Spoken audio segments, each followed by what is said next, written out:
Now let's talk about naming your online courses and your brands that you're going to be using with those products. So you're really getting a full kind of business marketing education in this class, which is great for you. And a lot of this I'm sharing from experience from literally over 15 years of doing online projects, not just for online courses, but for all kinds of things. But all of this stuff applies. So whether you go on to do other things beside online courses and publishing course label deals, you can apply all of this to anything you ever sell online. So it's very important. So pay close attention, even take some notes. So a training brand, let's talk about that real quick. A training brand is basically what you'll create that sells a line of online courses in the same niche. So it can be the same as a single course. So let's say you create one course about, I don't know, how to do knitting. And it's the all-in-one course on how to get involved with the knitting hobby. Well, whatever you name that course, that's going to be your brand, essentially. But if you were going to do a series of knitting courses, then you kind of want them to all fit in with a training brand that goes along with those courses. So you can approach things two different ways. You can have a training brand, let's say, called Awesome Knitting. Let's just keep it simple. So let's say your training brand is Awesome Knitting. And by the way, any of these examples I use doesn't mean they're available, doesn't mean you could legally use them. In fact, they may be someone else's, and if they are, it's completely coincidental because I haven't, even looked to see who's using them. But let's say it's called Awesome Knitting. So that's your training brand. And then underneath that, you can have like Awesome Knitting, the foundation course, Knitting 101. And then you can have intermediate knitting or advanced knitting or, sharing knitting projects or whatever you're going to call these other courses. But they all fall under the Awesome Knitting brand, right? So Awesome Knitting has these multiple courses. So you can do that, or you can actually have an online course named Awesome Knitting. And then you can have another course called Awesome Knitting Advanced. So there's a couple ways to approach it. But we want to look at the big picture for any of these markets that we go into and ideally have more than one course. So ideally we want to have more than one online course. If we're initially just going to have one course, that's okay, but let's position it to where we may eventually create multiple courses in the same market. Nothing better than selling multiple products to the same customer to really raise the average value we get per customer. That's how we'll make more money per person. That's how we can then afford to pay more money per click on ads, and everything else just adds up to making more money.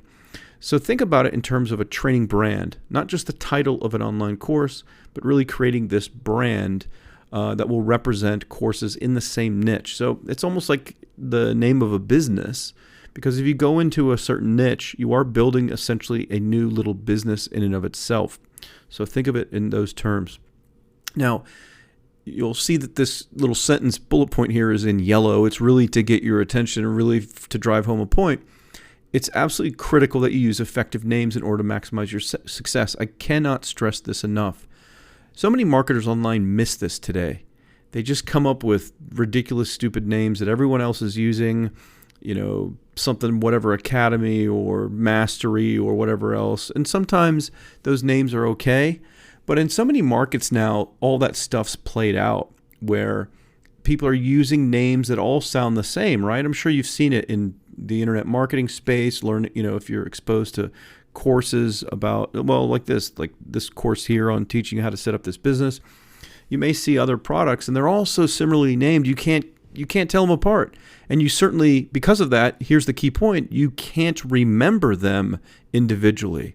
You're like, what was that Academy thing or Mastery thing I saw and having success with Facebook ads? Or you just can't remember because they all blend together. Well, that's not good.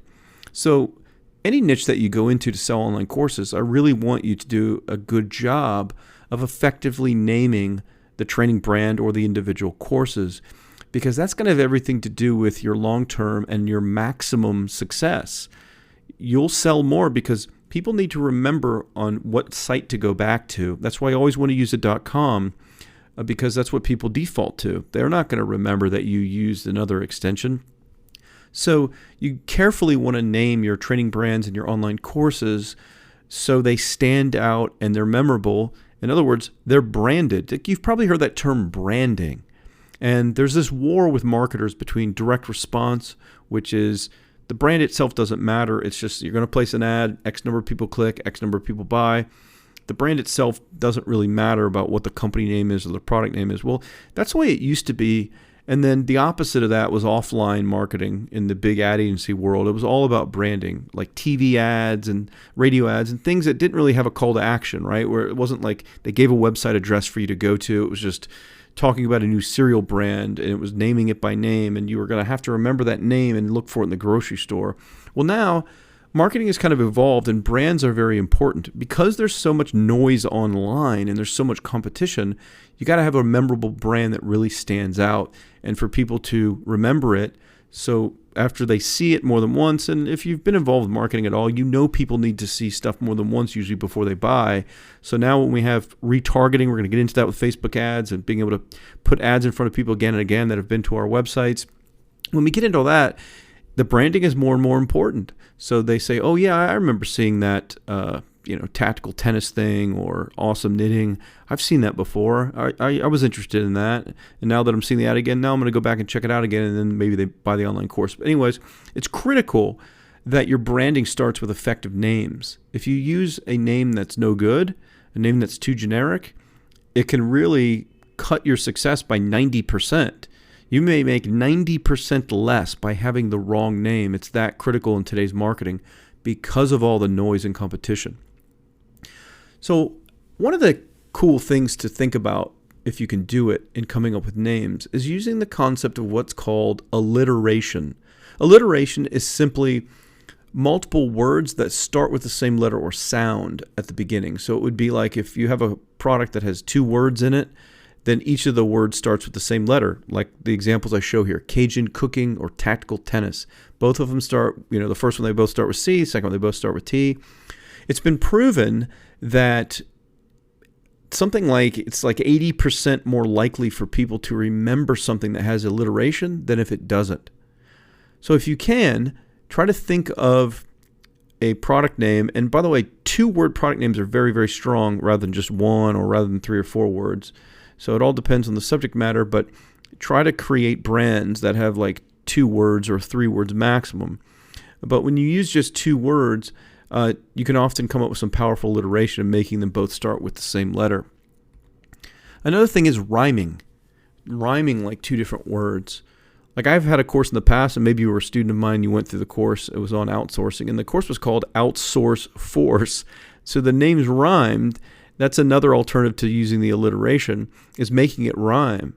Very easy for people to remember. I mean, people to this day, it's many years later since I had originally sold that course.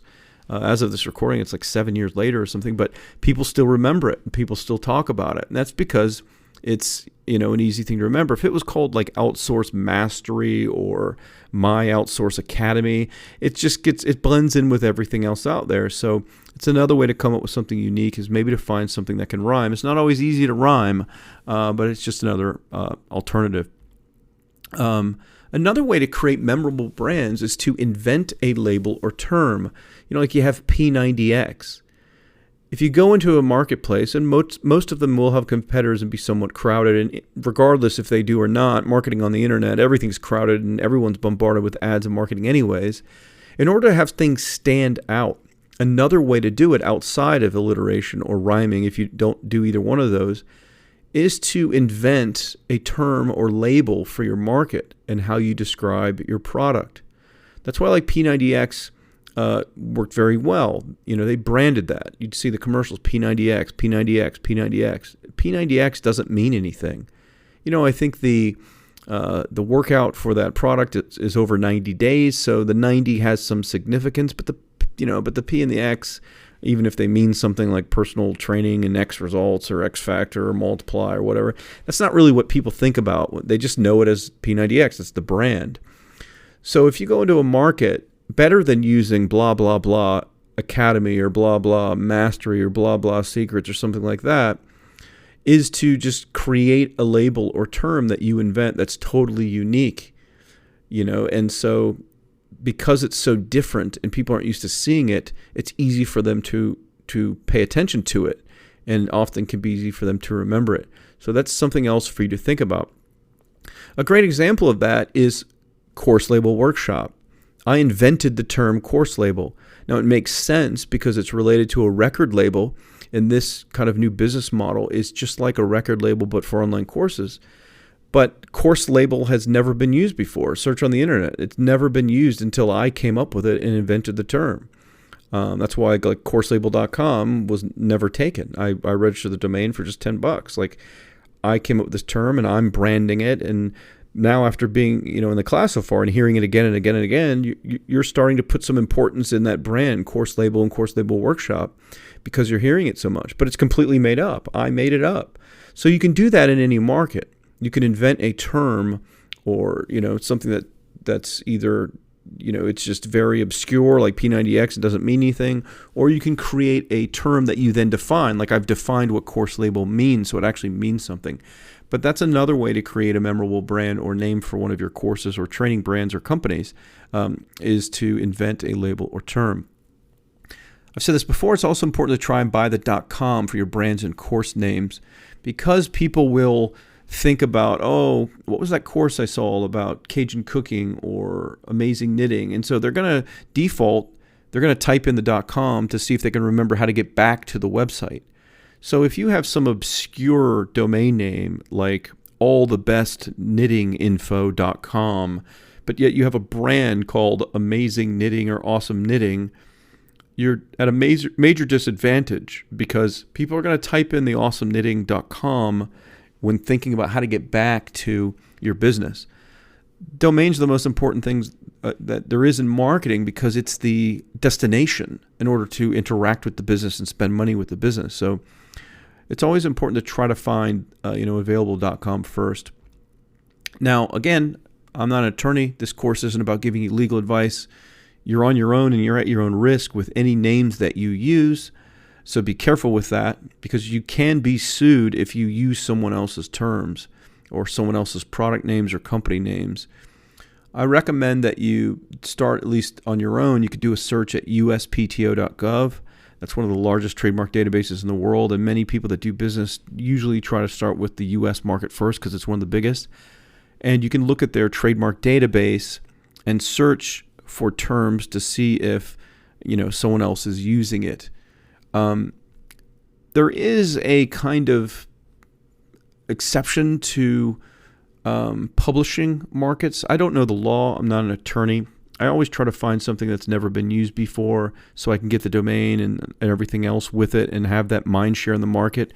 But there are examples of books where there are many different books using the same title. I don't know the exact law to that. Laws on that. You'll have to look that up on your own, but it may apply to online courses as well. May or may not. But if all else fails, always try to create something unique that no one else is doing. But anyways, those are some very important things for you to keep in mind when trying to come up with a name for your course or your business or your training brand. It matters. It can really affect the amount of money that you make in a market and the success you'll have with your marketing. So maybe watch this video more than once and take some notes.